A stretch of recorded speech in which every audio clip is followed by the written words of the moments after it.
السلام عليكم ورحمة الله وبركاته. إن الحمد لله نحمده ونستعينه ونستغفره ونعوذ بالله من شرور أنفسنا ومن سيئات أعمالنا. من يهده الله فلا مضل له ومن يضلل فلا هادي له. وأشهد أن لا إله إلا الله وحده لا شريك له وأشهد أن محمدًا عبده ورسوله. يا أيها الذين آمنوا اتقوا الله حق تقاته ولا تموتن إلا وأنتم مسلمون. يا أيها الناس اتقوا ربكم الذي خلقكم من نفس واحدة وخلق منها زوجها وبث منهما رجالا كثيرا ونساء واتقوا الله الذي تساءلون به والأرحام إن الله كان عليكم رقيبا. يا أيها الذين آمنوا اتقوا الله وقولوا قولا سديدا يصلح لكم أعمالكم ويغفر لكم ذنوبكم ومن يطع الله ورسوله فقد فاز فوزا عظيما. أما بعد. Louange à Allah, le créateur des cieux et de la terre. On le loue pour tout ce qu'il nous accorde comme bien et comme grâce. Et on lui demande de prier sur son prophète Mohammed, sallallahu alayhi wa sallam, sa famille, ses compagnons et tous ceux qui les ont suivis jusqu'au jour de la rétribution.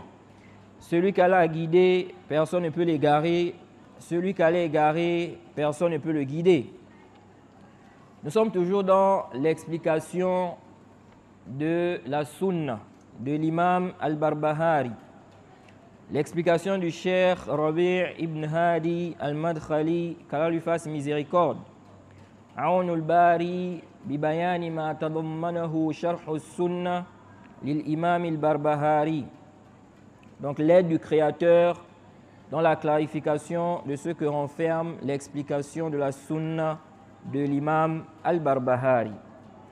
On s'est arrêté sur les propos du cheikh de l'imam al-Barbahari ici, où il a dit وقال عمر ابن الخطاب رحمه الله لا عذر لأحد في ضلالة ركبها حسبها هدى ولا في هدى تركه حسبه ضلالة فقد بينت الأمور وثبتت الحجة وانقطع العذر. Il dit que Omar a dit il n'y a pas d'excuse. Il n'y a pas d'excuse pour celui qui est tombé dans un égarement, tout en croyant qu'il a emprunté une bonne voie, ni même pour celui qui a délaissé la bonne voie en pensant que celle-ci est un égarement. Car les choses ont été clarifiées et l'argument a été levé. Il n'y a plus d'excuses. Naam. Et on a vu, n'est-ce pas, que le cheikh Rabi' nous a expliqué ici là que ce athar-là n'est pas prouvé jusqu'à Omar, que ce n'est pas authentique jusqu'à Omar, et par conséquent, on ne peut pas affirmer que Omar a dit cela. Ensuite, le cheikh Rabi', après avoir expliqué et détaillé, n'est-ce pas, que le athar n'est pas prouvé, il dit فَإِنْ ثَبَتَ عَنْهُ. Si maintenant c'est prouvé, c'est confirmé, il dit, si c'est prouvé, donc si on suppose, ok, il dit, si on suppose que c'est prouvé de Omar, comment doit-on comprendre ce athar? C'est comme ça lorsque tu fais une réfutation, ok, tu fermes la porte à toute objection, ok. Donc, le cheikh ici, il a dit que le athar là n'est pas prouvé. Il dit, mais si c'est authentique, comment on doit comprendre cela? Parce que c'est quand même problématique. Lorsque on nous dit ici qu'il a dit qu'il n'y a pas d'excuse, ok, pour celui-là qui est tombé dans un égarement, en pensant qu'il a emprunté une bonne voie, ou bien celui qui a délaissé la guidée, en pensant que c'est un égarement. Il n'y a pas d'excuse car les choses ont été clarifiées. C'est un problème. Parce qu'on sait, n'est-ce pas, qu'aujourd'hui, il y a beaucoup de musulmans qui tombent, n'est-ce pas, dans des choses contraires à l'islam, dans même des égarements, par ignorance. Et il y a beaucoup d'ignorance. Et comme on va le voir dans les propos du Cheikh al-Islam, Ibn Taymiyyah, il va nous expliquer que l'ignorance est répandue. Il y a beaucoup d'ignorance. Ça, c'était à son époque. Que dire à notre époque, où les gens même ont du mal à apprendre. Quand on dit on fait cours, on enseigne, n'est-ce pas, la croyance, le tawhid, les gens ont du mal. Donc beaucoup de gens tombent dans quoi? Dans des égarements par ignorance. Et donc, est-ce qu'on va dire que tous ceux qui tombent dans des égarements là, ok, automatiquement, ils sortent de l'islam, ils deviennent des innovateurs, ils deviennent des pervers, même s'ils ne connaissaient pas, peu importe la situation, même s'ils n'ont pas été négligents. Donc, on voit ici que ce athar est un ishkal. C'est pourquoi vous allez voir, il y a certains gens de science, lorsqu'un athar, il voit que ce athar-là pose problème, il va se concentrer sur le athar-là pour bien étudier ça. Pourquoi? Parce qu'il voit que ce qui est dit là-bas, c'est un peu étrange. Donc, à cause de ça, il va se rassurer. Est-ce que vraiment c'est authentique? Parce que ce qui est dit là, c'est quand même problématique. Et donc, il va repartir, il va chercher, il va faire tout un bahth, okay, sur le athar là. C'est comme le athar que le Cheikh Rabi a jugé, n'est-ce pas, faible. Le athar qu'on rapporte d'Ibn Shaqiq.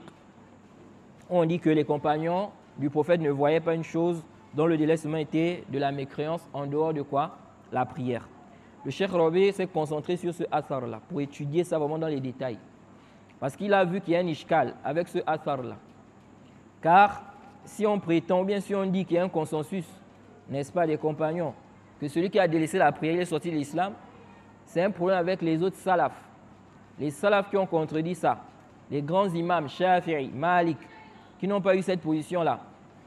Comment ils ont pu contredire, n'est-ce pas, le consensus des compagnons? Donc, il a vu que ce athar-là, on doit vraiment étudier ça. Est-ce que vraiment c'est authentique? Est-ce que c'est prouvé? Ok? Ça peut arriver. Ce n'est pas comme certains disent que non, c'est le suivi de la passion. Ce n'est pas le suivi de la passion. Ok? Le savant voit qu'ici, là, il y a un ishkal. Donc, comme il y a un ishkal, alors on doit bien étudier le athar-là pour voir vraiment si c'est authentique. C'est comme le athar qu'on rapporte d'Ibn Omar, où on nous dit qu'il a qualifié l'azan de Othman, n'est-ce pas, comme étant quoi? Donc le jour du Jumu'ah, comme étant une bid'a. On sait que Yom al-Jumu'ah, la sunna, c'est quoi? La sunna, c'est de faire un seul azan. Ok? Lorsque l'imam va monter sur le mimbar, on fait l'azan.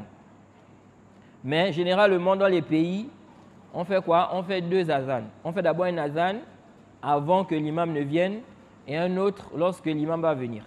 Et on se base sur quoi? Ceux qui font l'azan là, ils se basent sur quoi? Ils disent que Othman a fait cela. Ok?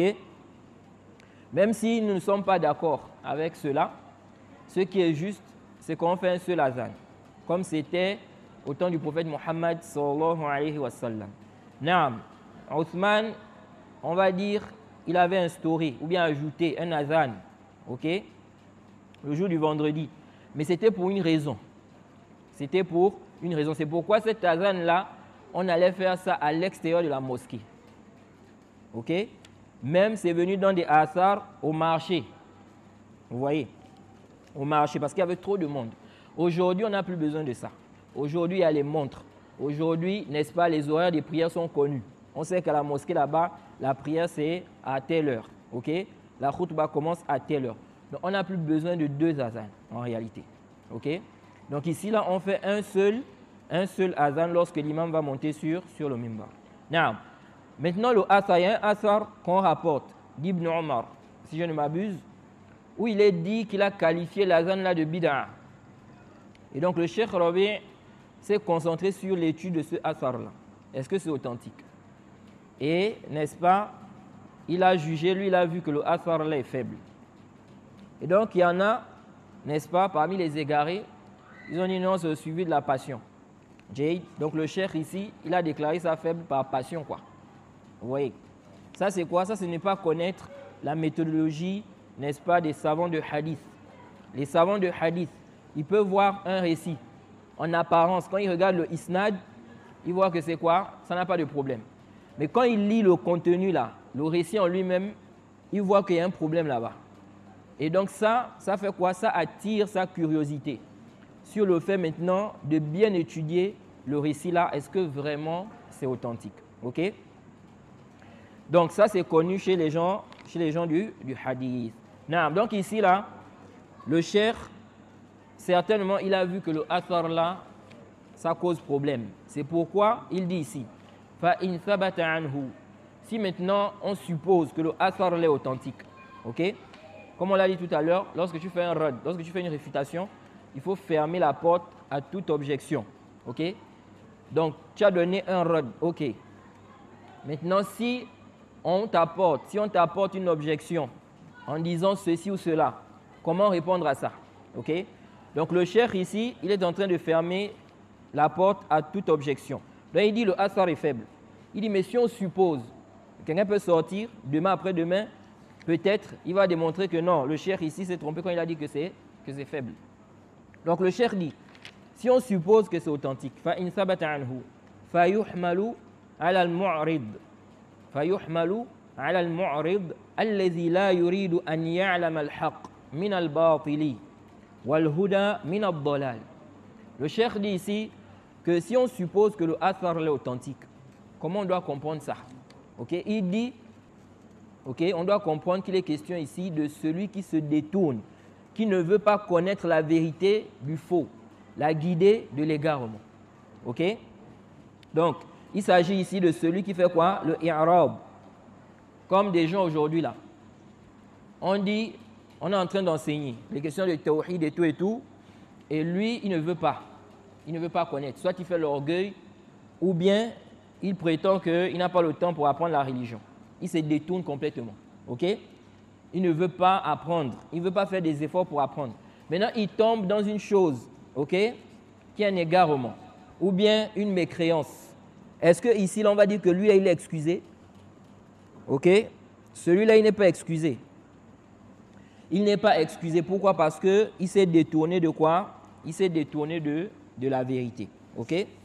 Donc le cheikh dit ici, si on suppose que le athar est authentique, si on suppose que c'est authentique, c'est comme ça qu'on doit comprendre cela. Ok? Et si on regarde bien aussi le athar là, on voit qu'il est dit ici, faqad buyyinatil umur. Les choses ont été clarifiées. Ok? Wa thabatatil hujja. L'argument a été levé. Ok? Wa anqata'a al-'udhr. L'excuse, n'est-ce pas, n'est plus valable. Donc on peut comprendre aussi que ça c'est le cas de celui dont on a clarifié les choses. Ok? On a clarifié les choses, mais il persiste. Il continue. Ou bien, n'est-ce pas, on clarifie, lui il ne veut pas connaître, il ne veut pas savoir. Il préfère rester dans l'ignorance. Celui-là, il n'est pas quoi? Il n'est pas excusé. Et on avait dit que ce athar-là, certaines personnes se basent sur cela pour dire qu'il n'y a pas d'excuse pour cause d'ignorance. Et on avait cité ici, parmi ceux qui se basent sur ce athar-là, l'auteur du livre Al-Furuq bayna manhaj a'immati ad-da'wati al-islahiyya fi al-mamlakati al-arabiyyati as-saoudiyyah wa manhaj mukhalifihim min 'ubad al-qubur wal-mubtadi'ah.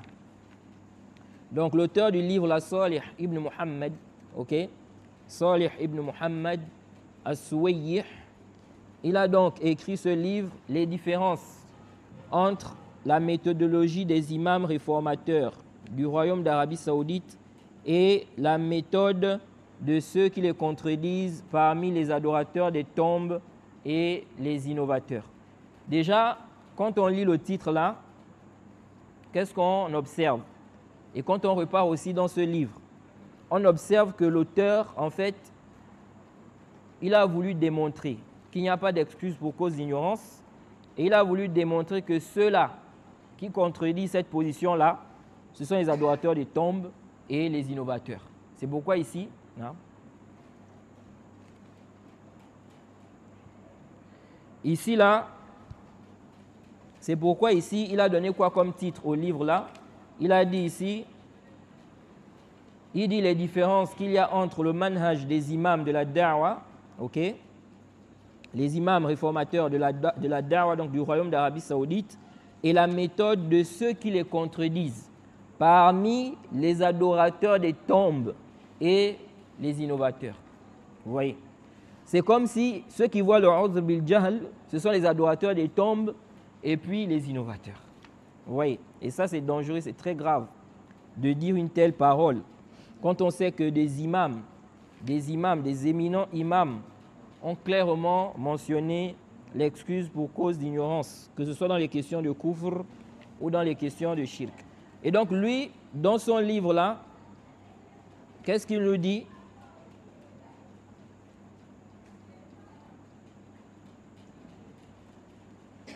Que je retrouve la page ici. Naam. Il dit ici Al-Mabhasu Sadis. Donc là, je suis à la page 141 du livre là. Il dit Al-Mabhasu Sadis. Donc, on va dire 6e chapitre ou sous-chapitre. Bayan Zikri Salaf rahimahumullah annahu la udhra liman dalla anil huda al-bayyin al-muhkam.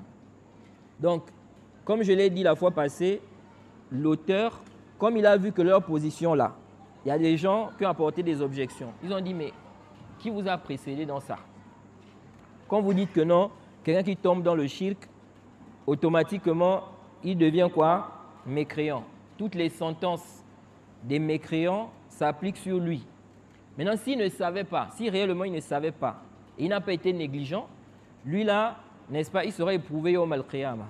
Mais ici, là, fi dunya, on le juge mécréant, on ne prie pas sur lui, etc., etc. Qui vous a précédé dans ça parmi les salafs, parmi les 3 premières générations?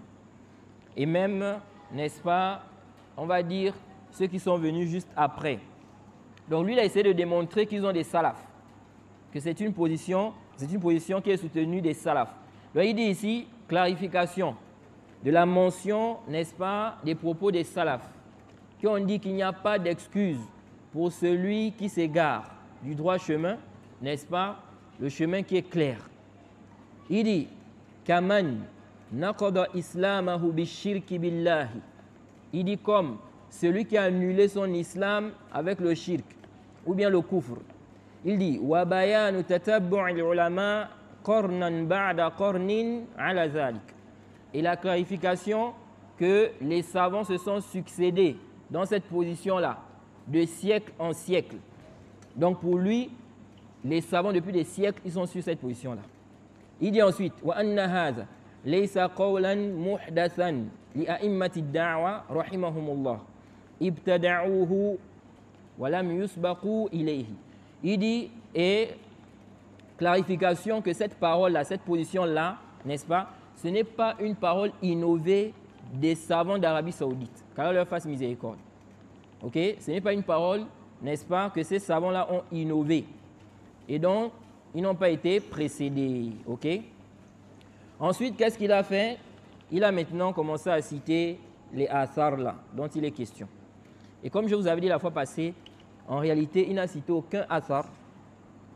Il n'a cité aucun athar où on fait le tafsil que lui, il donne dans ce livre-là, quand il parle de quoi? Quand il parle de ce sujet-là. Parmi les athars qu'il a cités ici, n'est-ce pas, le athar qu'on a cité là. Le athar que l'imam al-Barbahari a cité ici là. Il a cité ça.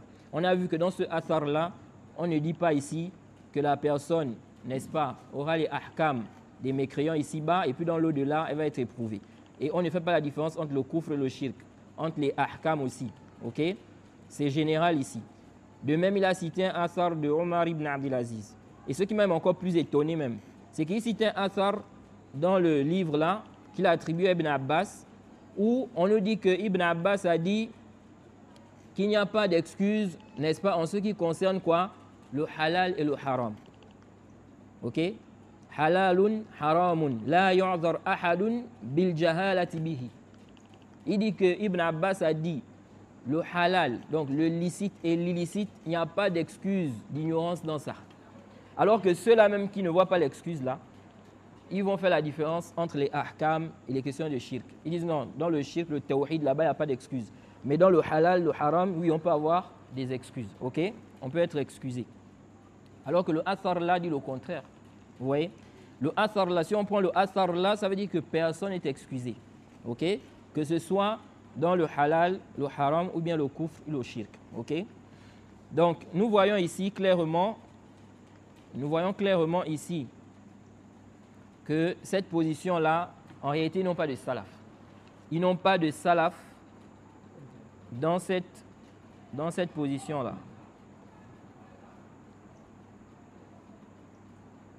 Excusez-moi. Naam. Ensuite, nous avions dit que en réalité, la position, n'est-ce pas, concernant l'apostat, c'est quoi? C'est l'éternité en enfer. Comme Allah a dit dans le Coran, وَمَنْ يَرْتَدِدْ مِنْكُمْ عَنْ دِينِهِ فَيَمُتْ وَهُوَ كَافِرٌ فَأُولَٰئِكَ حَبِطَتْ أَعْمَالُهُمْ فِي الدُّنْيَا وَالْآخِرَةِ وَأُولَٰئِكَ أَصْحَابُ النَّارِ هُمْ فِيهَا خَالِدُونَ. Tout celui qui a apostasié, sa destination, c'est l'éternité en enfer. Ok? On n'a pas un apostat qui va être éprouvé. Donc vous dites que celui-là, il est tombé dans le shirk, il ne connaissait pas, ou bien le kufr. Vous dites qu'il est devenu apostat, murtad. Maintenant, yawm al-qiyamah, n'est-ce pas, il sera éprouvé. Ça là, il n'y a pas de dalil qui justifie cela dans le kitab ou bien dans la sunna. Et certains sont allés même plus loin. Quand ils ont vu qu'ils sont coincés ici là, ils ont dit quoi? Ils ont dit ce que, n'est-ce pas, certains savants ont réfuté. Ils ont dit celui-là qui tombe dans le shirk ou bien le kufr par ignorance là, lui il n'était même pas musulman. Il n'était même pas quoi? Musulman. Pour faire quoi? Pour échapper ou pour fuir le fait de dire qu'il est murtad et il serait éprouvé. Oui. Et certains savants ont réfuté cela en disant quoi? Qu'ils ne connaissent pas des savants qui ont dit une telle parole. Que celui qui a attesté, il tombe dans un annulatif de l'islam. Et puis on dit non, c'est un mécréant de base. N'est-ce pas? Il a attesté. Ensuite, on voit qu'il tombe dans un annulatif. On dit non, celui-là, c'était un mécréant de base. Ok? Il n'était même pas musulman. Ça, c'est une parole qui est quoi? Qui est complètement batilun. C'est une parole qui est fausse. Naam. Et j'avais dit ici que l'auteur du livre là, il a cité le Cheikh Ibn Uthaymin là-bas. Pour dire que le Cheikh Ibn Uthaymin, il est dans cette position-là qu'il a essayé de défendre. La connexion est déconnue.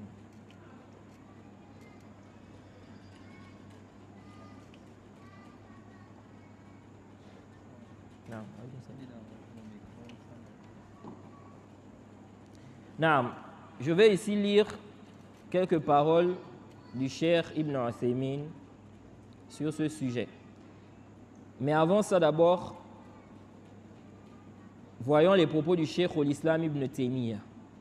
Le Cheikh al-Islam Ibn Taymiyyah nous dit ceci dans sa réfutation à Bakri, au tome 2, page 731. Il dit, après avoir pris connaissance de ce qu'a apporté le messager, nous savons inévitablement qu'il n'a pas légiféré pour sa communauté l'invocation des morts. Écoutez bien ce que le Cheikh al-Islam dit ici. Il dit, nous savons inévitablement qu'il n'a pas légiféré pour sa communauté l'invocation des morts, que ce soit des prophètes ou des hommes pieux ou autres que l'invocation se fasse sous la forme d'une demande de secours ou sous la forme d'une demande de protection ou sous d'autres formes. C'est haram. Il dit, de même, il n'a pas légiféré pour sa communauté la prosternation pour un mort ou pour un vivant et ce qui est semblable. Bien au contraire, nous savons qu'il a interdit toutes ces choses. Donc là, le Cheikh al-Islam est en train de parler du shirk. Il dit c'est haram, on sait ça. Il dit, et nous savons que cela fait partie du shirk qu'Allah et son messager ont interdit. Cependant, Cheikh al-Islam dit, cependant, à cause de la prédominance de l'ignorance et du peu de science concernant les textes renfermant le message chez beaucoup de personnes, parmi celles des dernières générations, on ne peut pas les juger mécréantes. Ça, c'est le Cheikh l'Islam qui dit ici. On ne peut pas les juger mécréantes jusqu'à ce que leur apparaisse clairement ce qu'a apporté le messager qui s'oppose à cela. Ça, c'est la parole du Cheikh l'Islam Ibn Taymiyyah, qui est une parole claire, limpide, qui ne comporte aucune ambiguïté. Le Cheikh Ibn Taymiyyah, et le Cheikh l'Islam a beaucoup de paroles par rapport à ça. Il a tellement de paroles sur la question de l'excuse pour cause d'ignorance. C'est pourquoi je m'étonne. Je m'étonne jusqu'à aujourd'hui de voir certains, n'est-ce pas, qui essaient de dire que le Cheikh l'Islam ne voyait pas l'excuse pour cause d'ignorance. C'est vraiment étonnant. Non. Le Cheikh Ibn Uthaymin, qu'est-ce qu'il nous dit? Dans l'Iqra'at Bab al-Maftuh, numéro 36, il dit, ceux-là qui vont chez les Awliya et qui les invoquent, ok, tout en étant ignorants.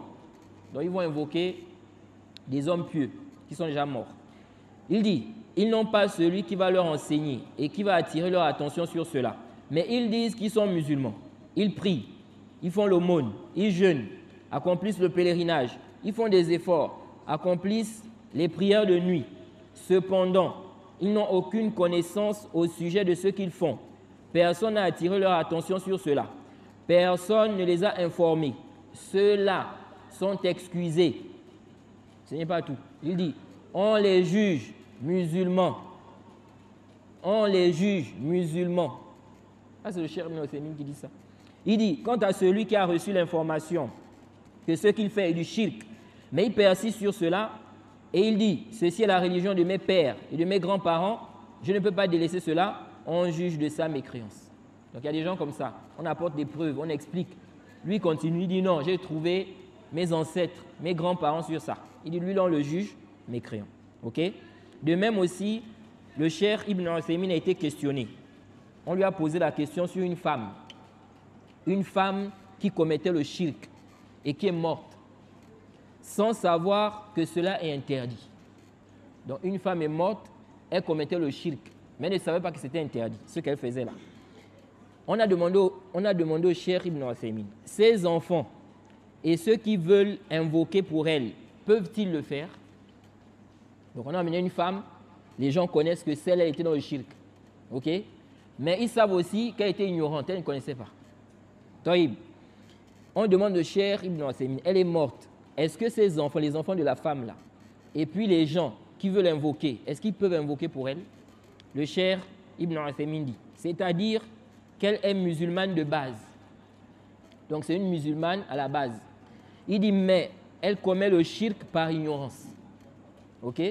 Il dit, personne n'a attiré son attention sur le fait que cela est interdit. Parce que si on a attiré déjà ton attention, on a mentionné que c'est interdit, c'est haram. Et toi tu persistes, tu n'es pas excusé. Ou bien on dit c'est interdit, ok? Et toi, n'est-ce pas, tu continues à rester sur ce sur quoi tu es. Tu dis non, j'ai des imams qui m'ont dit que c'est permis. Parce qu'il y a des gens comme ça. Ok? On leur a dit que c'est interdit. Ils disent nos imams, n'est-ce pas, on dit que c'est permis. Ok? Non, celui-là on dit quoi? Ce n'est pas une excuse. Le Cheikh Ibn Uthaymin dit, cette femme est musulmane. Le Cheikh Ibn Uthaymin dit, cette femme est musulmane. Elle est considérée musulmane. On prie sur elle. Ok? On prie sur elle. On l'enterre avec les musulmans. Ses enfants invoquent pour elle, car elle était ignorante. Personne n'a attiré son attention sur le fait que cela est interdit. Fin de citation. Comment avec ça, on va venir dire, non, Cheikh Ibn Uthaymin dit que la personne est jugée mécréante ici-bas, et puis elle sera éprouvée. Le Cheikh Ibn Uthaymin va même plus loin. Si vous partez dans Boulough al-Maram, le Cheikh Ibn Uthaymin a tellement de paroles sur le sujet-là. On peut faire un livre. Si on regroupe les paroles du Cheikh Ibn Uthaymin sur l'excuse pour cause d'ignorance, là, on peut faire un livre avec ça. Dans l'explication de Boulough al-Maram du Cheikh Ibn Uthaymin, quand il était en train d'expliquer le hadith du bédouin qui est venu uriner dans la mosquée. Il y a un bédouin qui est venu uriner dans la mosquée et des compagnons, n'est-ce pas, ont voulu, n'est-ce pas, le blâmer. Et le prophète a dit, laissez-le. Ok? Laissez-le terminer. Quand il a terminé, le prophète l'a appelé pour lui dire qui ne doit pas uriner dans la mosquée. Que la mosquée, ce n'est pas un endroit, n'est-ce pas, qui est fait pour cela. Non. Le Cheikh Ibn Uthaymin, quand il explique ce hadith-là, quand vous repartez au Boulough al-Maram, Kitab al-Tahara, quand vous partez, n'est-ce pas, sur ce hadith, il dit quoi? Le Cheikh Ibn Uthaymin dit, parmi les profits qu'on tire de ce récit-là, il explique en fait qu'il faut la sagesse dans la da'wah. Lorsque tu fais da'wah, il faut la sagesse, ok? Et qu'à la base, il faut se précipiter à réprimander le mal. Sauf si, n'est-ce pas, le fait ici, là, n'est-ce pas, de le retarder, le fait de retarder, c'est ce qui est mieux. OK? Parce que les compagnons ont voulu se précipiter ici. Donc le Cheikh Ibn Uthaymin explique que dans la da'wah, il faut la sagesse.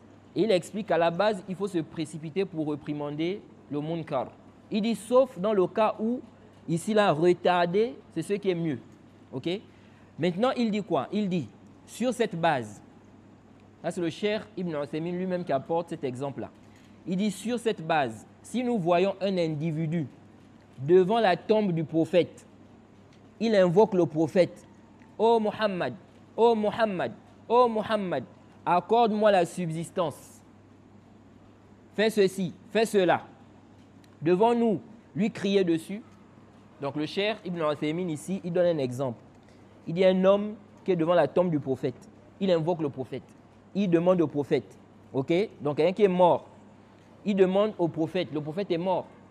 Il demande au prophète, ô Muhammad, accorde-moi la subsistance. Fais ceci, fais cela. Maintenant le cheikh dit, est-ce qu'on doit crier sur lui? Il dit, répondez. Donc il demande à l'assistance. Il dit, nous ne lui crions pas dessus. Nous le laissons. Il dit, on le laisse. Il est en train de faire le shirk. Le cheikh dit, on le laisse. La première fois que j'ai écouté la fatwa du cheikh Ibn Uthaymin sur ça, j'étais étonné. J'ai dit, comment le cheikh dit qu'on le laisse? Alors qu'il est en train de commettre quoi? Le shirk. Il est en train de commettre le shirk. Vous voyez? Mais on va comprendre pourquoi le cheikh a dit ça. Le cheikh dit, on ne lui crie pas dessus. Il dit, s'il termine, nous le tenons. Et nous lui disons. Donc maintenant, quand il a terminé là, son invocation, on l'attrape et on lui dit, ô mon frère. On lui dit quoi? Ô mon frère. Le cheikh, quand il a dit ça, il a su que, quelqu'un peut dire, mais comment le cheikh ici là l'appelle mon frère? Alors qu'il est en train de commettre le shirk.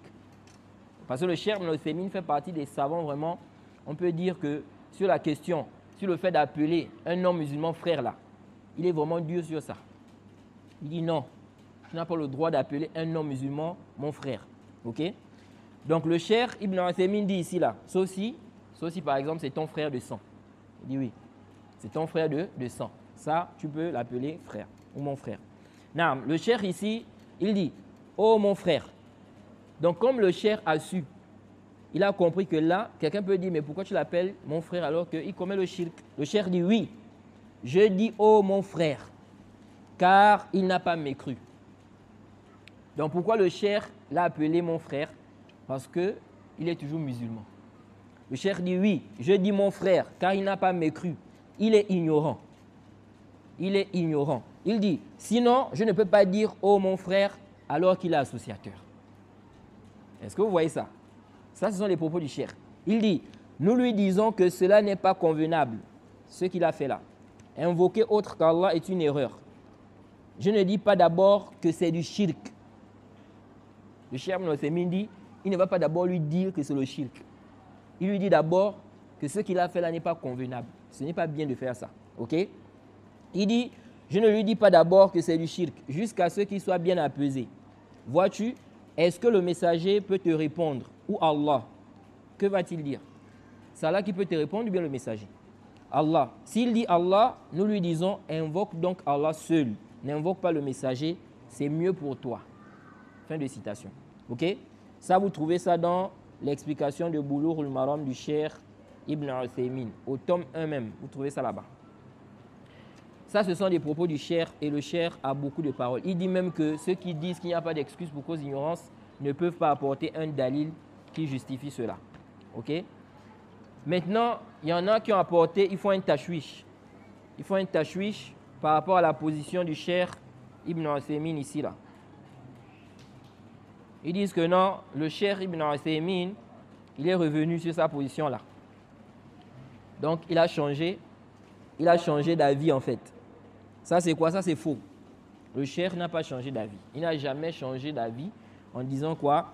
Que maintenant, celui qui tombe dans le shirk ou le kufr, n'est-ce pas, il n'est pas quoi? Excusé. Il n'y a pas de dalil qui justifie qu'il a changé. Deuxièmement, il faut savoir que ceux-là qui ont une dureté dans la question là, au point où, n'est-ce pas, ils font le tabdi' et le takfir de ceux qui voient l'excuse pour cause d'ignorance, ils estiment que si tu vois l'excuse pour cause d'ignorance là, tu es dans le kufr. Ok? Tu es dans la mécréance. Parce que tu n'as pas rendu mécréants les mécréants. C'est comme ça qu'eux, ils expliquent ça. Alors que ce n'est pas comme ça qu'il faut comprendre quoi? Ce principe-là. Et le Cheikh Al-Albani avait aussi bien expliqué, n'est-ce pas, ce principe-là, comment il faut comprendre ça. Le Cheikh Al-Albani même allé loin. Il dit si un savant a fait le takfir de quelqu'un, il dit tous les autres savants ne sont pas obligés de le suivre dans ce takfir. S'ils voient qu'il y a quoi? Qu'il y a un empêchement. Ok? Si eux, ils estiment qu'il y a un empêchement, il y a quelque chose qui empêche qu'on fasse le takfir de la personne. Non. Donc nous disons, le cheikh, il n'y a aucun dalil qui justifie qu'il est revenu. Et nous disons, quand vous dites que le cheikh est revenu là, ok, avant que le cheikh ne revienne, si on supposons que ce que vous aviez dit là, c'est la vérité, le cheikh est revenu. Ok, mais avant que le cheikh ne revienne, il était musulman ou bien il était mécréant? Parce que vous dites que si tu vois le Uz bil Jahl, tu es devenu mécréant. Ok? Tu sors de l'islam. Donc cela implique à dire quoi? Comme le cheikh voyait l'excuse pour cause d'ignorance, selon votre, n'est-ce pas, votre règle, vos principes, le cheikh était mécréant. Vous voyez? Donc on leur demande, le cheikh était musulman pendant toutes ces années où il a soutenu l'excuse pour cause d'ignorance là. Il était quoi? Ça c'est un.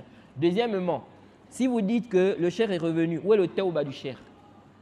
Parce que si on prend votre position là, ça veut dire que le cheikh est quitté du kufr pour l'islam.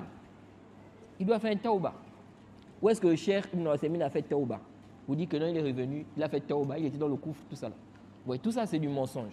Tout ça c'est quoi? Le mensonge qu'ils apportent sur les propos du cheikh Ibn Uthaymin.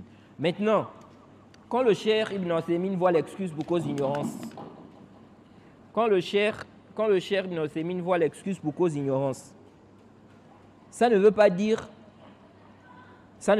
qu'il voit l'excuse de manière absolue. Ok? Quand le cheikh Ibn Uthaymin nous dit ici là que la personne est excusée, est-ce que ça veut dire... Où est l'autre micro là? C'est mieux l'autre là, non?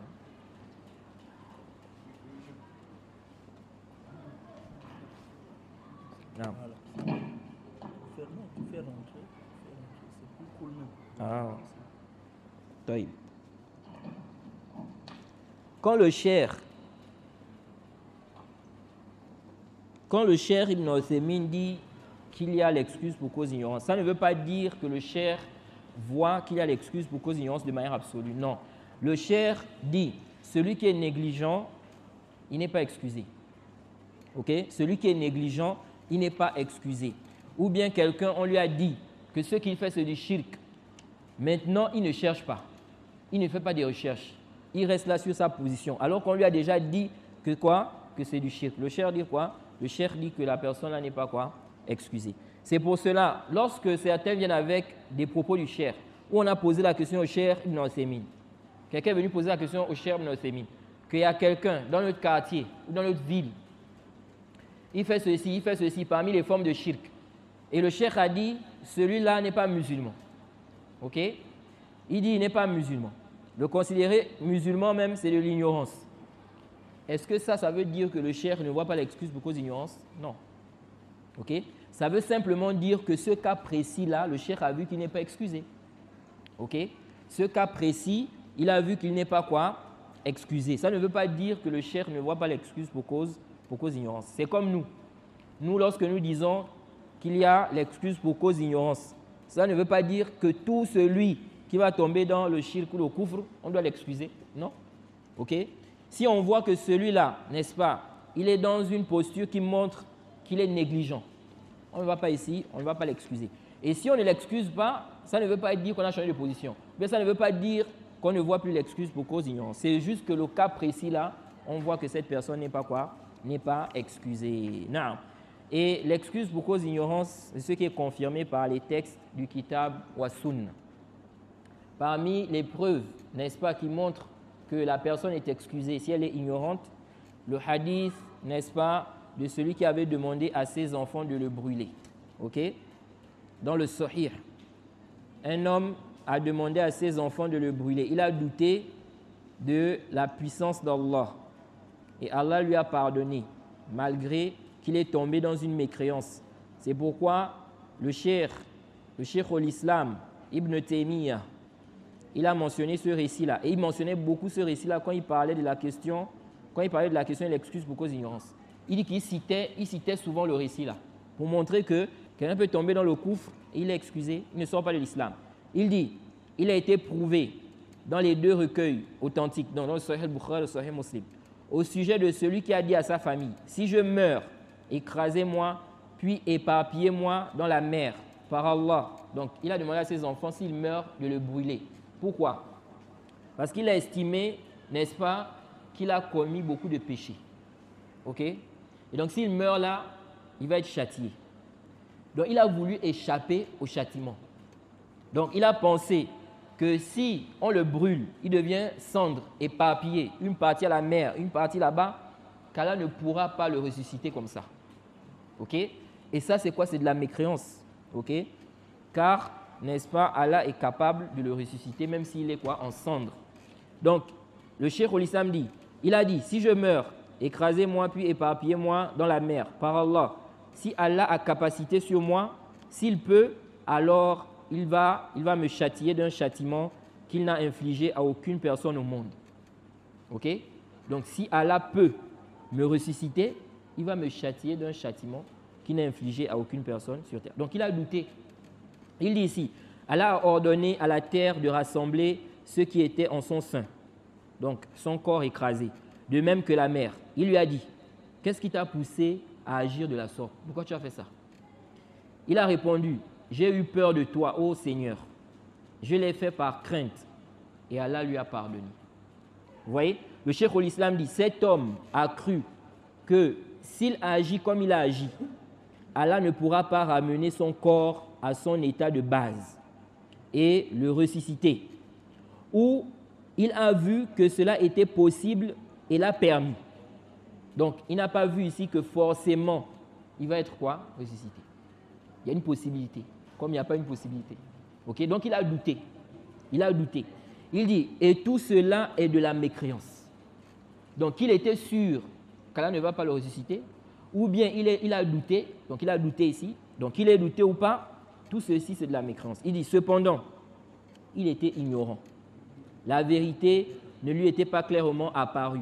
Allah lui a donc pardonné. Il dit, c'est pour cette raison que je disais aux Jahmiya, parmi les Hululiyya et les négateurs, ceux qui niaient qu'Allah le Très-Haut soit au-dessus du trône lors de leur épreuve, je leur disais que si j'étais d'accord avec vous sur ce que vous dites, je serais mécréant. Allah est au-dessus de toutes ces créatures. Celui qui nie ça, n'est-ce pas, il est mécréant. Ok? Mais on a des gens aujourd'hui qui ont des shubhat sur cette question-là, comme les Ash'ari. Ils ont beaucoup de shubhat sur ça. Ils voient qu'on ne doit pas dire qu'Allah est au-dessus de toutes les créatures. Ok? Car pour eux, ça implique qu'il est dans un endroit, etc., etc. Ils ont des shubhat. Le cheikh l'Islam dit, je disais à ceux qui niaient qu'Allah est au-dessus, n'est-ce pas, de ces créatures-là, il dit, je disais, si j'étais d'accord avec vous, moi j'allais être mécréant. Il dit, parce que je sais que votre parole est une mécréance.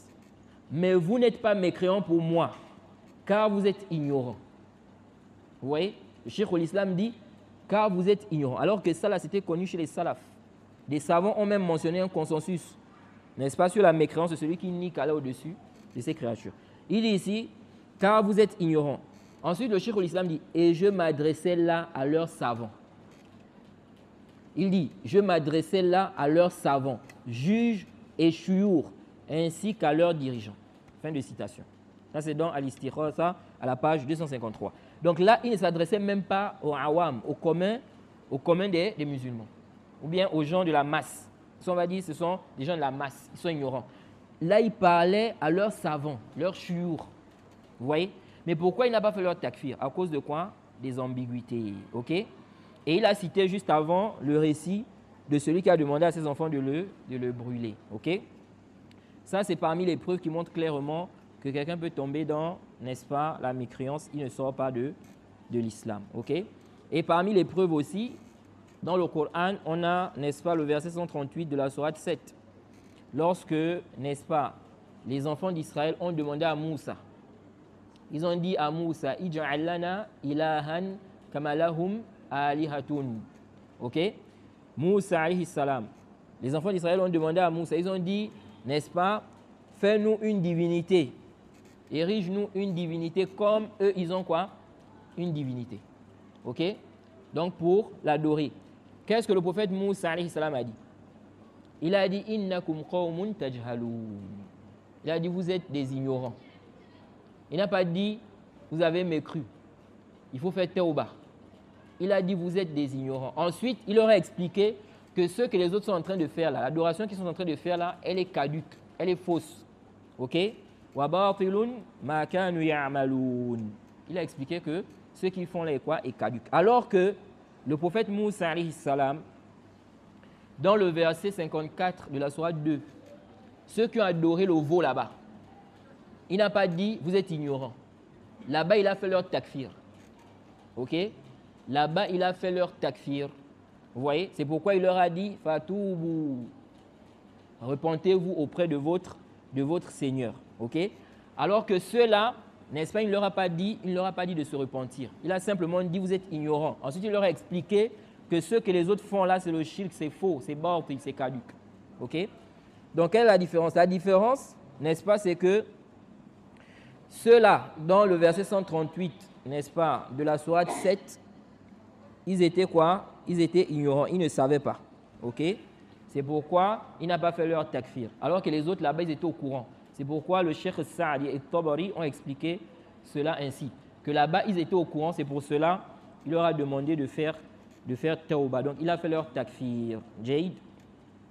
Et on a plusieurs preuves, n'est-ce pas, qui justifient le udhr bil jahl. S'il faut parler de ça, n'est-ce pas, on va faire tout un dars sur le sujet là. Naam, c'est la zone. Naam.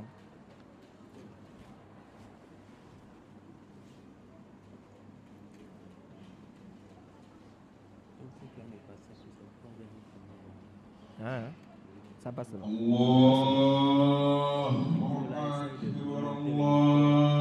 Hein? Si je sors ici, ça ne va pas sortir. Ça ne va pas sortir là-bas.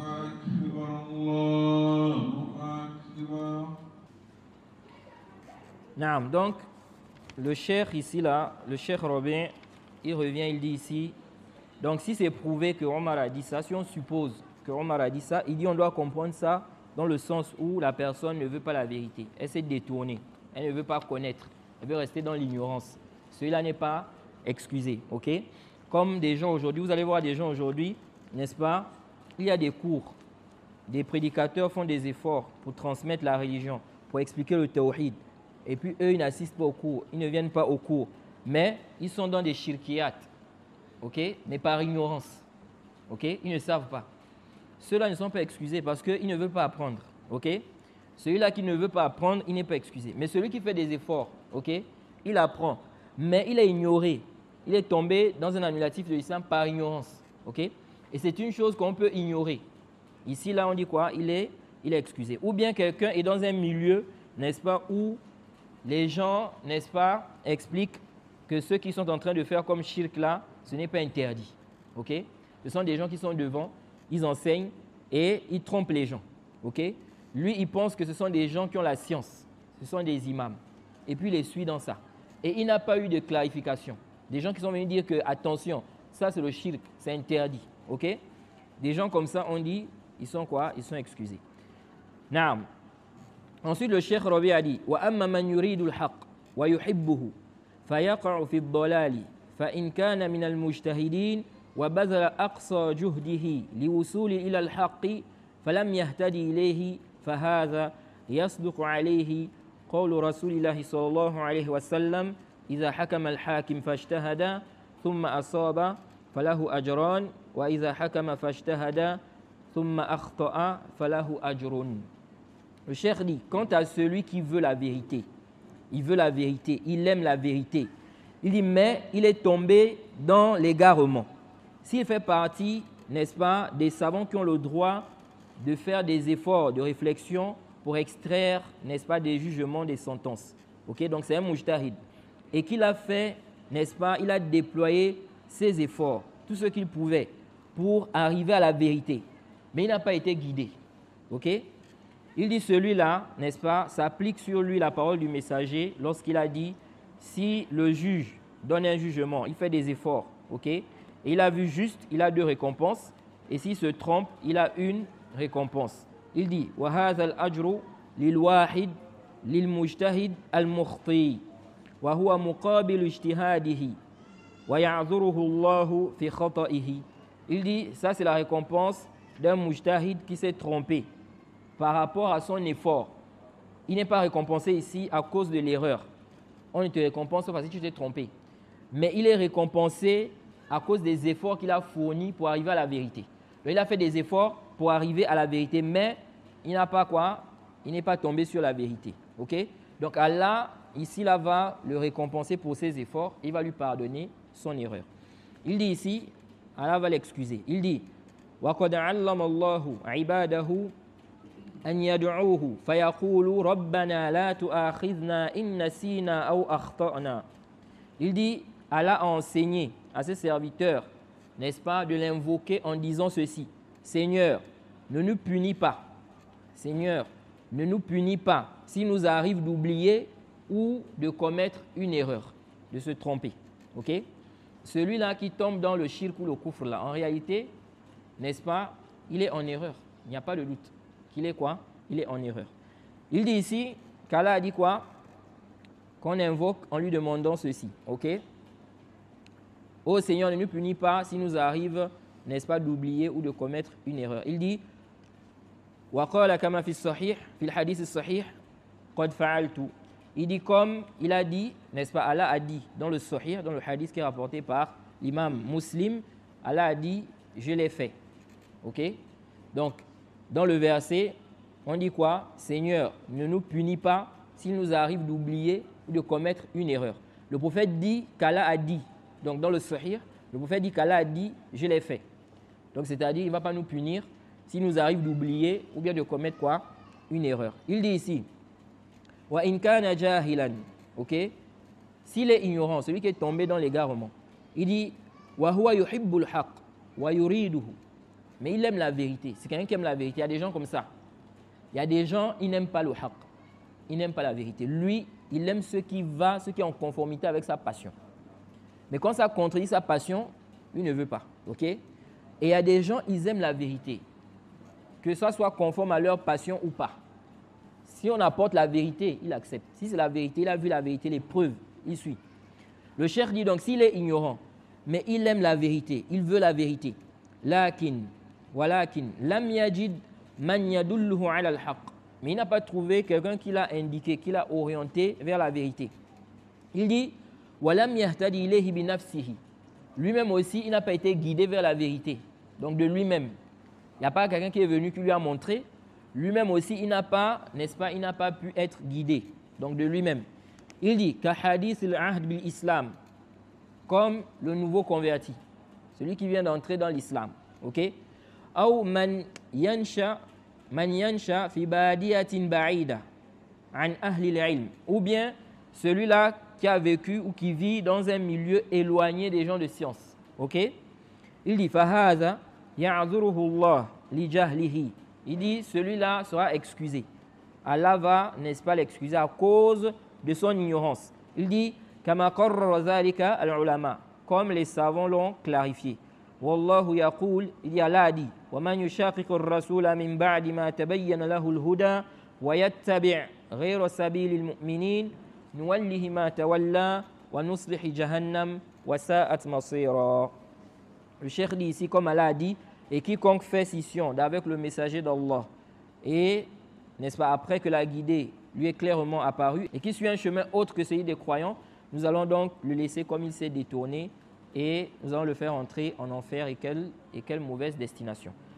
Beaucoup de savants citent ce verset-là pour parler de l'excuse pour cause d'ignorance. Même le cheikh Ibn Uthaymin cite ça. Ok? Pourquoi? Parce que dans ce verset, on a dit celui qui fait scission avec le messager d'Allah. Min ba'di ma tabayyana lahul huda. Après que la guidée lui est clairement apparue. Ok?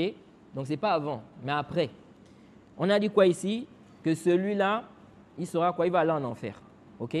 Donc ils prennent ça comme dalil pour dire que ça veut dire que celui-là qui va donc faire scission avant, donc il n'a pas reçu la preuve. Ok? Il est quoi? Il est excusé. Il est excusé. Maintenant, il y a certains qui font la différence. Ils disent non, non, non, non. Ceux qui ne voient pas l'excuse pour cause d'ignorance là, ils disent non, ici là on parle du châtiment. Ok? Ils disent on parle du châtiment. Ils font la différence entre le châtiment et puis les ahkam des koufars. Les ahkam des quoi? Des koufars. Ils disent non, nous on parle ici de l'appellation. On l'appelle mouchrik, on l'appelle kafir. Ok? Maintenant, le châtiment, ça c'est autre chose.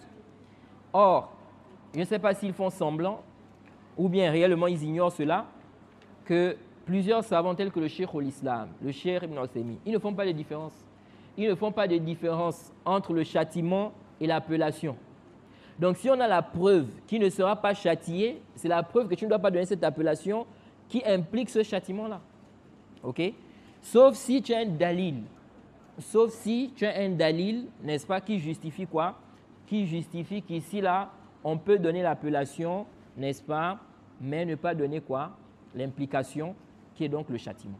Mais sans dalil, tu n'as pas le droit de faire cette différence. Si Allah nous informe qu'il ne va pas châtier des gens parce qu'ils n'ont pas reçu la preuve, nous disons que c'est la preuve que nous devons excuser ces gens-là, du moment où on a connaissance qu'ils n'ont pas reçu la preuve.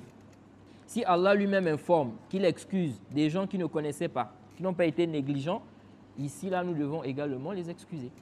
Sauf si tu as un dalil qui justifie quoi? Le contraire. Et ici, là, il n'y a pas de dalil pour celui qui a connu l'islam. Il n'y a pas de dalil pour celui qui a déjà connu l'islam, qui est rentré dans l'islam. Et puis, il est tombé dans un annulatif par ignorance. Le cheikh dit ici, وَهَذَا الْجَاهِلُ الْمُحِبُّ لِلْحَقِّ لَا يَنْطَبِقُ عَلَيْهِ هَذَا الذَّمَّ الْوَعِيدُ لا ينطبق عليه هذا الذم والوعيد وإنما ينطبق على من لا يريد الحق ويتبع هواه. Le cheikh dit, cet ignorant-là, qui aime la vérité, ok? Il dit, ce blâme-là, cette menace ne s'applique pas sur lui, ok? Ça s'applique sur celui qui ne veut pas la vérité et qui suit la passion. Et ça montre aussi ceux qui accusent le cheikh. Il y a des gens qui accusent le cheikh Rabi', ils disent que le cheikh Rabi' est dur. Non, il est trop dur. Une petite erreur seulement, c'est fini. Il te classe. Là, voilà les propos du cheikh ici. Le cheikh excuse l'ignorant. Ok? Comment on va dire que non, le cheikh, il est dur. Dès que tu commets seulement une erreur, et beaucoup de gens des passions, ils propagent ça sur Internet. Ils disent que cheikh Robin, pour lui, dès que tu tombes seulement dans une innovation, c'est fini. Tu es devenu innovateur. Ça, c'est un mensonge. Alors que le cheikh dit quoi? Le cheikh dit même dans Al-Majmou', au tome 14, page 159, le cheikh dit لو حكمنا على كل من وقع في بدعة أنه مبتدع لما سلم أحد من أئمة الإسلام فضلا عن غيرهم. Le cheikh dit, si on juge tout celui qui tombe dans une innovation comme étant innovateur, il dit personne ne va être épargné parmi les imams de l'islam. À plus forte raison, autre qu'eux. Vous voyez? Le cheikh dit, si on juge tout celui qui tombe dans la bid'a, on le juge innovateur. Le cheikh dit, personne ne va rester. Personne parmi les imams. Parce que vous allez toujours trouver un imam, n'est-ce pas? Il a une erreur, il est tombé dans une erreur, même une bid'a. Le cheikh al-Islam disait même que beaucoup parmi les salafs sont tombés dans des innovations. Mais ils ne savaient pas. Vous voyez? Donc, si on dit tout celui qui tombe dans une bid'a, automatiquement, il n'y a pas d'excuse, il devient directement mubtadi', le cheikh dit personne ne va rester. Bon, comment quelqu'un qui dit ça, qui dit des propos comme ça, vous dites que non, lui, il voit que dès que tu tombes dans l'innovation, automatiquement c'est fini. Tu es devenu mubtadi'. Mubasharatan comme ça. Ça c'est quoi? C'est un mensonge sur le cheikh. Naam. Ensuite, l'imam al-Barbahari a dit wa'alam, rahimakallah, anna ad-dina إنما جاء من قبل الله تبارك وتعالى لم يوضع على عقول الرجال وآرائهم وعلمه عند الله وعند رسوله فلا تتبع شيئا بهواك فتمرق من الدين فتخرج من الإسلام فإنه لا حجة لك فقد بين رسول الله صلى الله عليه وسلم لأمته السنة وأوضحها لأصحابه وهم الجماعة وهم السواد الأعظم والسواد الأعظم الحق وأهله فمن خالف أصحاب رسول الله صلى الله عليه وسلم في شيء من أمر الدين فقد كفر. L'imam al-Barbahari dit, sache qu'Allah te fasse miséricorde, que la religion provient uniquement d'Allah. Elle ne provient pas, n'est-ce pas, des raisonnements des hommes, des opinions des hommes, n'est-ce pas? Elle ne provient pas de leurs opinions. Et il dit que sa science vient d'Allah et de son messager. Ok? Il dit, ne suis rien, n'est-ce pas? Ne suis rien de ta passion. Donc, il ne faut pas suivre ta passion. Ok? Le cheikh ici, l'imam al-Barbahari, nous parle d'un point qui est important. Il est très très important pour nous en tant que musulmans de comprendre cela. Il dit que la religion là, n'est-ce pas? Cette religion là provient uniquement d'Allah. Ok? Et elle ne repose pas sur le raisonnement, les opinions des gens. Ok? C'est pour cela, n'est-ce pas? Le musulman n'a pas le droit de contredire les textes, n'est-ce pas? À cause de quoi? À cause de sa raison, à cause de son opinion. Il y a des gens comme ça. Ils vont délaisser les textes, les nusus, pour suivre leur passion, pour suivre leurs opinions, pour suivre, n'est-ce pas, leur raisonnement. Vous voyez? Et le Cheikh Rabi' va nous clarifier cela ici. Il dit ici, yuhadhiru al-mu'allif, rahimahullah, min ittiba'i al-hawa. Il dit, l'auteur ici met en garde contre le fait de suivre la passion. Wa yahuthu ala ittiba'i ma awhahu Allahu ila Muhammadin sallallahu alayhi wa sallam. Wal-istislami wal-inqiyadi li kulli ma ja'a bihi Muhammad sallallahu alayhi wa sallam. Il dit ici que l'auteur met en garde contre le fait de suivre la passion. Et il encourage au fait de suivre ce qui a été révélé à Mohammed, ce qu'Allah a révélé au prophète Mohammed. Et le fait de se soumettre à cela. Ok? Se soumettre, n'est-ce pas, à tout ce qui est venu, n'est-ce pas, avec le messager sallallahu alayhi wa sallam. Il dit, لأنه هو الدين الحق الذي لا يقبل الله دينا سواه. Il dit car, n'est-ce pas, c'est la religion de vérité, en dehors de laquelle Allah n'accepte aucune autre. Donc, en dehors de l'islam, Allah n'accepte aucune autre religion. Comme il a dit dans le Coran, n'est-ce pas, la sourate 3 au verset 19, Inna ad-dina indallahi al-islam. Ok? Inna ad-dina indallahi al-islam. La religion auprès d'Allah, c'est l'islam. Et dans la même sourate, au verset 85, Allah dit, وَمَنْ يَبْتَغِي غَيْرَ الْإِسْلَامِ دِينًا فَلَنْ يُقْبَلَ مِنْهُ وَهُوَ فِي الْآخِرَةِ مِنَ الْخَاسِرِينَ. Ok? Quiconque choisit une religion autre que l'islam, ce ne sera pas accepté de lui et il sera dans l'au-delà parmi les perdants. Ça, c'est clair.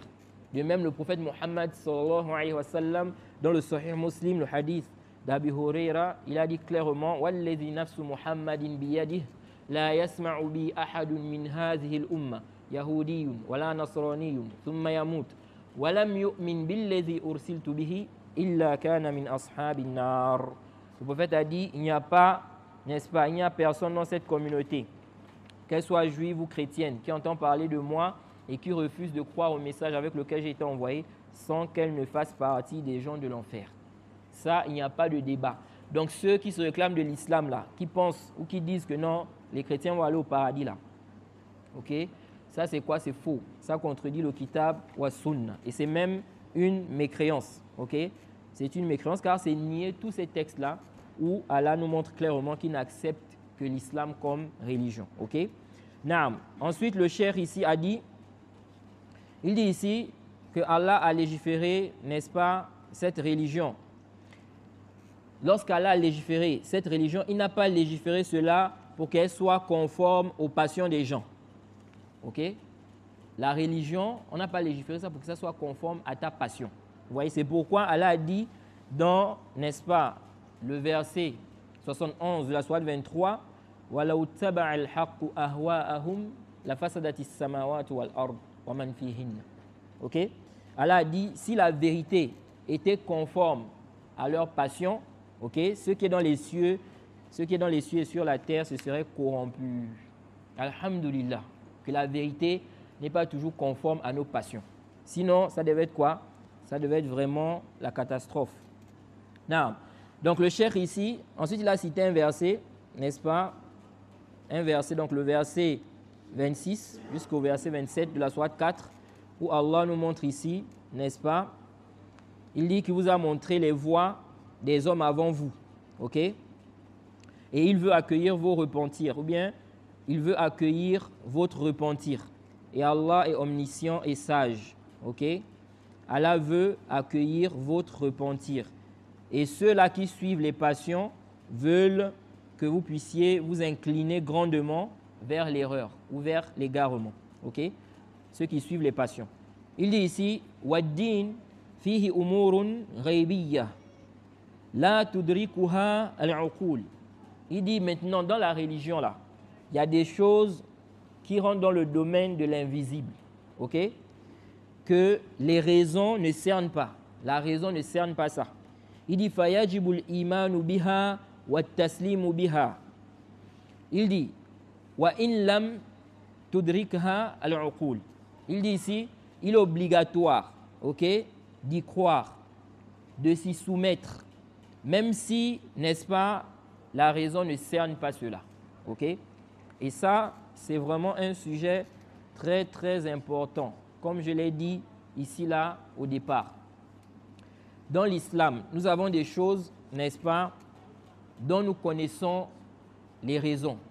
Pourquoi on a dit de faire ça? Et ces choses-là, on raisonne, n'est-ce pas, on comprend clairement cela. Et nous avons des choses dans l'islam dont on ignore la sagesse. On ne connaît pas pourquoi.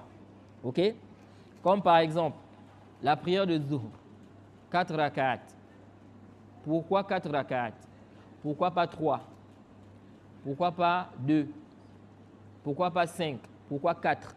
Ça là, on ne sait pas. Ok? Aucun musulman ne peut donner la raison. Pourquoi la prière de Zuhr, c'est 4 rak'at? Pourquoi la prière de Maghrib, c'est 3 rak'at? Ok? Donc, dans la religion, on a des choses dont on connaît la sagesse et on a des choses dont on ignore la sagesse. Quelle est la position du musulman face à ça? Ok? Comment le musulman doit se comporter face à ça? Et il y a une grande sagesse dans quoi? Dans le fait d'ignorer certaines choses, ok? Certaines sagesses dans l'islam. Et le cheikh Ibn Uthaymin avait évoqué cela dans une de ses paroles. Attendez que je retrouve. Non, le cheikh ici, dans son exégèse du verset 18 de la sourate 6, ok, le cheikh Ibn Uthaymin dit, notre position vis-à-vis des recommandations et des interdictions est uniquement de dire nous avons entendu et nous avons obéi. Et c'est ce qui a été recommandé dans le Coran, sourate 24 au verset 51. Lorsqu'Allah a dit إنما كان قول المؤمنين إذا دعوا إلى الله ورسوله ليحكم بينهم أن يقولوا سمعنا وأطعنا وأولئك هم المفلحون. Ok? Allah a dit la parole des croyants. Lorsqu'on leur dit venez, on va juger avec ce qu'Allah a dit et ce que le messager, n'est-ce pas, a dit. Leur parole, c'est de dire nous avons entendu et nous avons obéi. Nous obéissons. Et Allah dit quoi? Ce sont ceux-là qui réussissent. Ok?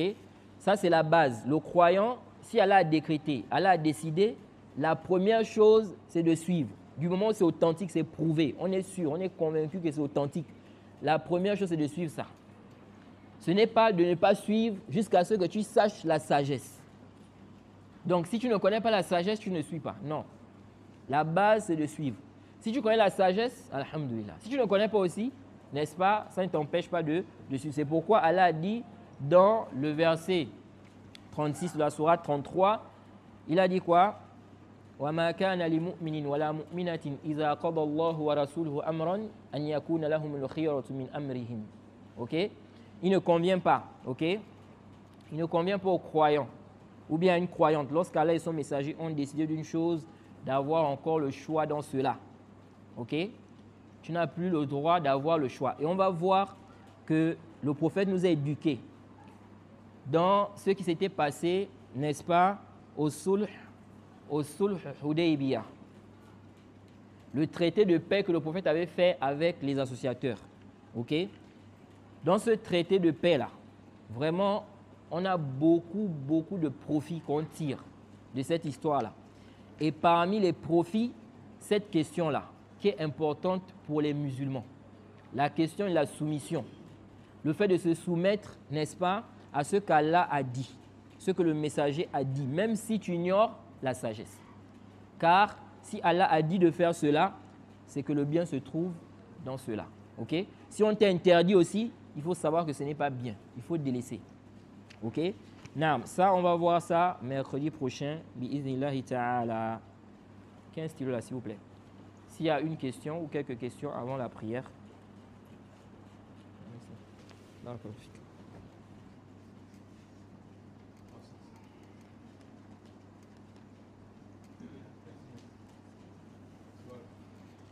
Naam, tafaddal. Ma question c'est les Nasara et les Yaoud qui font leur adoration.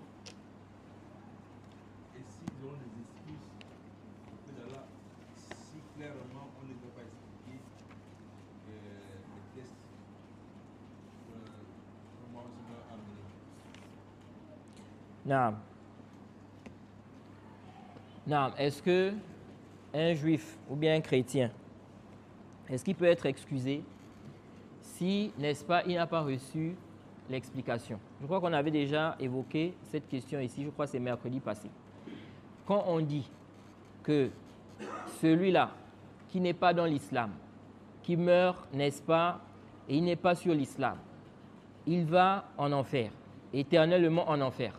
Comme le prophète Mohammed sallallahu alayhi wa sallam a dit, La yadkhul jannata illa nafsun muslima. Ok? Dans le Sahih Muslim, le prophète dit n'entrera au paradis qu'une âme musulmane. Taïb, quand on dit tout ça là, il faut comprendre qu'il s'agit ici de celui qui a reçu le message de l'islam. Ok? Il a reçu le message de l'islam. Il a entendu parler de l'islam. Mais il a fait quoi? Il n'a pas accepté d'entrer dans l'islam. Il n'est pas rentré dans l'islam. C'est de lui dont il est question. Quant à celui qui n'a jamais entendu parler de l'islam, ok? Il n'a jamais entendu parler de l'islam. Celui-là, n'est-ce pas, Yawm al-Qiyamah, on a dit, il est excusé. Ok? Il est excusé et il sera éprouvé Yawm al-Qiyamah. Ça, c'est celui qui n'a jamais entendu parler de l'islam. Mais celui qui a entendu parler de l'islam, ok? Et puis, il accepte, n'est-ce pas, de rester dans le koufr, de rester dans sa religion. Ok, donc il refuse l'islam. Celui-là, c'est clair qu'il ira en enfer pour l'éternité. Naam. Naam. Oui. Moi, c'est concernant l'imam Ibn Hazm. Naam. Qu'en est-il de ceux qui disent que le cheikh l'imam Ibn Hazm n'est pas parmi les gens de la Sunna, mais en tout temps aussi, ils ne le font pas takfir ou bien d'autres concernant les ta'wil sur les ta'wil de Sifatullah. Naam. Tout d'abord, nous disons, comme on vient de le voir dans les propos du Cheikh Rabi', il a dit que si on dit que tout celui qui tombe dans une innovation, il devient innovateur, personne ne va être épargné parmi les imams. À plus forte raison, d'autres ou bien d'autres personnes qui ne sont pas des imams. Nous disons, la position des gens de la Sunna, c'est quoi? Concernant les gens qui tombent dans des erreurs. Parce que personne n'est infaillible, ok? Un savant peut tomber dans une erreur, dans une bid'a. Jay, un savant peut tomber dans une erreur. La position des gens de la Sunna, c'est quoi? C'est que celui qui tombe dans une erreur, ok? S'il est tombé dans une erreur, il a pris connaissance, Jay, il n'a pas d'ambiguïté, on va faire quoi? On va le juger en fonction de l'erreur dans laquelle il est tombé. Ok? Si c'est une mécréance, il devient mécréant. Si c'est une bid'a, n'est-ce pas, qui fait pas sortir l'islam, il devient mubtadi'. Mais si quelqu'un tombe dans une erreur, ça peut être une bid'a, ça peut être du kouf, ça peut être du shirk, il ne savait pas. Ok? Et c'est une chose qu'il peut ignorer. Ou bien il avait des shubhat. On ne va pas directement le juger comme étant quoi? Innovateur. La question de Ibn Hazm. Ibn Hazm, c'est connu, n'est-ce pas, qu'il a commis plusieurs erreurs dans la croyance même. Ok? Alors, quelle est la position qu'on doit avoir par rapport à ce savant-là? Est-ce qu'ici, on va dire qu'il est innovateur? Nous disons non. Ibn Hazm n'est pas innovateur. Et il est excusé. Et le cheikh al-Islam, Ibn Taymiyyah, avait évoqué, il a expliqué les raisons pourquoi Ibn Hazm est excusé. Déjà, il a expliqué qu'Ibn Hazm, c'est quelqu'un qui pensait suivre la voie de l'imam Ahmed. Ok? Il pensait qu'il était en train de suivre l'imam Ahmed. Donc, comme ça, il croit qu'il est en train de suivre, n'est-ce pas, un des salafs. Mais il s'est trompé. Ce n'était pas la position de l'imam Ahmed. Ok? Deuxièmement, il a étudié auprès des gens, n'est-ce pas, qui étaient dans la philosophie. Ils avaient des shubhat, des ambiguïtés. En lui enseignant, il a pris des shubhat. Ou bien en apprenant auprès d'eux, il a pris quoi? Des ambiguïtés. Donc, il avait des ambiguïtés. Est-ce qu'on a des preuves que Ibn Hazm, on a clarifié les choses à Ibn Hazm? On lui a montré ses erreurs. Parce que Ibn Hazm, c'était quelqu'un qui était connu pour revenir sur la vérité. Lui, s'il voit la vérité, il revient.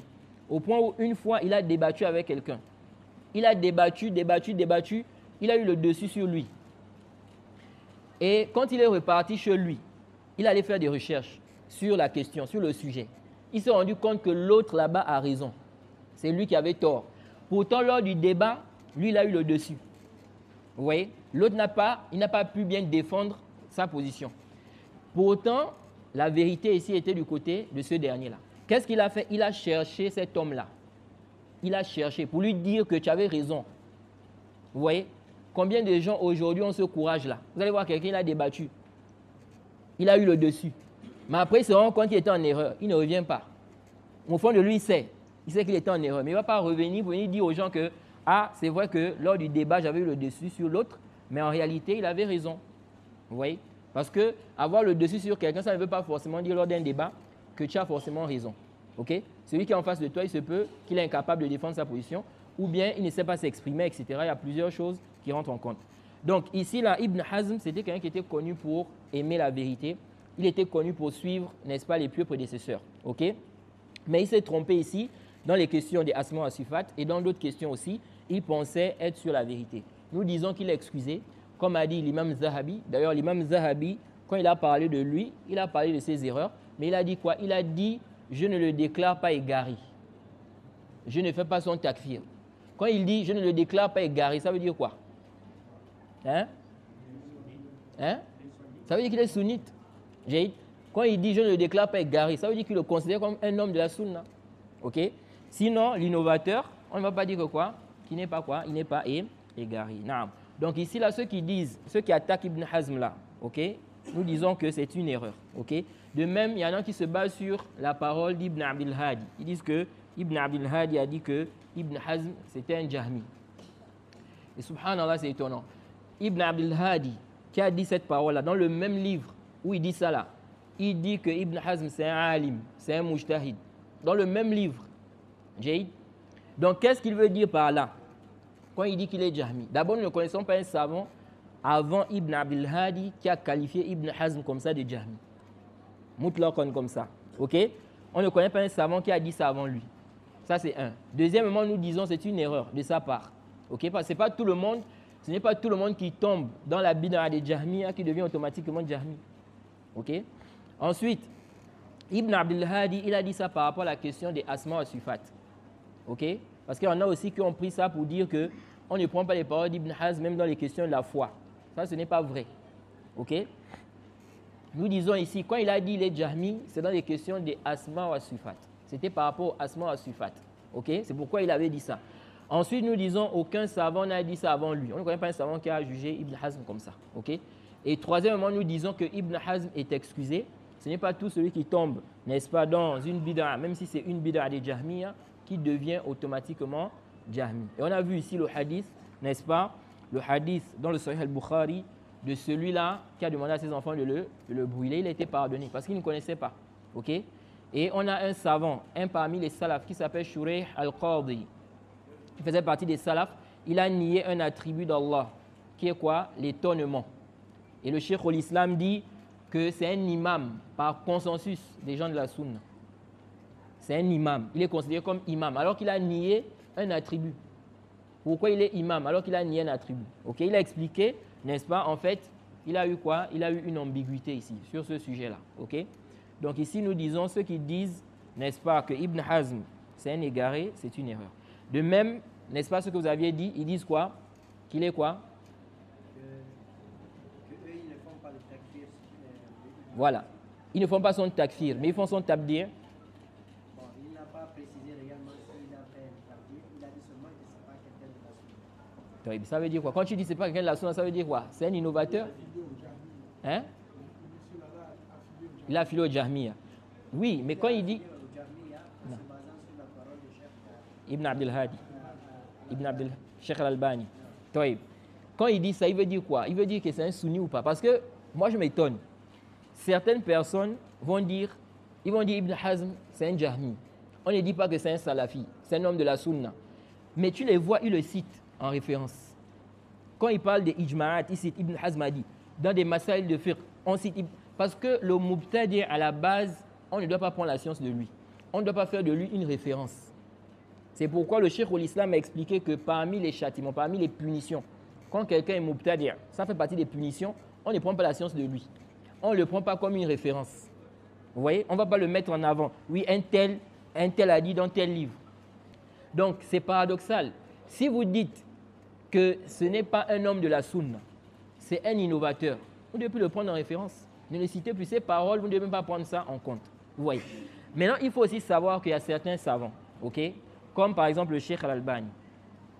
Il y a certains savants qui font la différence entre, n'est-ce pas, le qualificatif et puis le fait de dire que la personne est innovatrice. Par exemple, lorsqu'on parle des Asha'ira, les Asha'ira, vous allez voir que le Cheikh al-Albani, par exemple, il va dire concernant Nawawi et Ibn Hajar qui font partie des Asha'ira.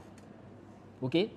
Mais dans le même audio, il dit c'est du zulm, c'est de l'injustice de dire que ces deux-là sont innovateurs. Vous voyez? Donc c'est comme si il fait la différence entre le wasf, le fait de dire qu'il est Asha'ira, il fait partie des Asha'ira, et le fait de dire qu'il est innovateur. Ok? Et ça, j'avais évoqué ça dans un audio, j'avais expliqué que ça, c'est une problématique. C'est vraiment une problématique que beaucoup de savants doivent clarifier. Vous voyez, c'est comme la question des Murji'a. Vous allez voir certains qui vont dire, l'imam Abu Hanifa, il faisait partie des Murji'a ou Fuqaha. Ok? Mais en même temps, il dit c'est un imam. En même temps, il dit c'est un homme de la Sunna. Bon, c'est problématique. Il est Murji ou bien il est quoi? Parce que quand tu dis quelqu'un est Murji, à la base, ça veut dire quoi? Hein? Ça veut dire qu'il est innovateur. Quand tu dis quelqu'un est Murji, ça veut dire qu'il est innovateur. Ok? Bon, maintenant on dit il est Murji. Il fait partie des Murji'a ou Fuqaha. Après on dit c'est un imam de la Sunna. Ça, c'est problématique. Vous voyez? C'est comme ça que les savants ou certains savants, n'est-ce pas, ont fait avec Ibn Hajar et Nawawi. Ils ont dit que ce sont des Asha'ira. Mais on ne doit pas dire que ce sont des innovateurs. C'est pourquoi vous voyez que les Haddadi, certains Haddadi, n'est-ce pas, lorsqu'ils sont venus attaquer ces deux imams-là, on leur a demandé quels sont les savants qui vous ont précédé dans le fait de faire le tabdi' de ces deux savants-là, An-Nawawi Ibn Hajar. Qui vous a précédé dans ça? Ils sont venus avec les paroles là. Cheikh al-Albani a dit qu'ils font partie des Asha'ira. Ok? Cheikh al-Albani a dit quoi? Ils font partie des Asha'ira. Ils ont dit donc, s'ils font partie des Asha'ira, ça veut dire que ce sont des innovateurs. Ok? Nous disons non. Le Cheikh al-Albani, quand il a dit ça dans le même audio, il dit c'est du zulm de dire qu'ils sont innovateurs. Donc le Cheikh fait la différence entre le fait de dire qu'il est Ash'ari et le fait de dire quoi? Qu'il est innovateur. Mais le problème maintenant, est-ce que ça là réellement c'est juste? Est-ce que cette différence-là c'est sahih aussi? Venir dire que quelqu'un il est Ash'ari mais il n'est pas Mubtadi'.